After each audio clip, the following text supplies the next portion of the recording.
একটু লাগবে। এখন দেয়া হয়নি। কিছু হবে না, কিছু হবে না। বাচ্চাদের কি রিস্ক নিয়ে স্কুলে পাঠাবো বলতে পারেন? স্কুলে পাঠাবার পর মনের মধ্যে সর্বক্ষণ ভয় ঘুরে বেড়ায়। আজকে স্কুলে গিয়ে এত বড় একটা ক্ষতি হয়ে গেল। না কিছু হবে না আরাম, আমি যাচ্ছি।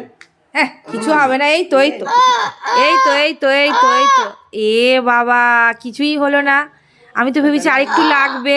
কই এখন দেয়া আমি তো হয়নি ভেবেছি তো। আরেকটু লাগবে। এখন দেয়া হয়নি। কিছু হবে না, কিছু হবে না।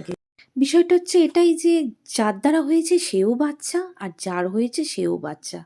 বাচ্চারা তো ছোটাছুটি দুষ্টুমি একটু করবেই, কিন্তু আমার অনুরোধ রইল সমস্ত স্কুলের কর্তৃপক্ষদের কাছে যে একটু বাচ্চাদের জন্য অন্তত স্পেশাল টেক কেয়ারের ব্যবস্থা করা হোক।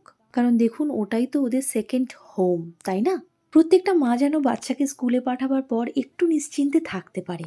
আসলে যার হয় সেই বোঝে। বলে বিষয়টা কি হয়েছে, একটা বাচ্চা ক্যারাটে ক্লাসের সময় একটা রড ধরে বা কিছু একটা ধরে খুব স্পিডে ঘুরছিল। তো ও পাশে দাঁড়িয়েছিল, তার দাঁতটা এসে ওর চোখের পাশে এইভাবে লেগে যায়।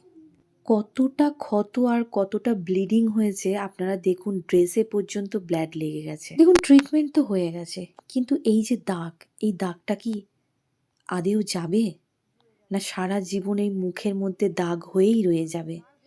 সত্যি বাচ্চাটা আর আমার যে কী যে হলো, কি নজর লাগলো কি জানি। আসলে মায়ের মন তো, তাই এরকমই মনে হচ্ছে।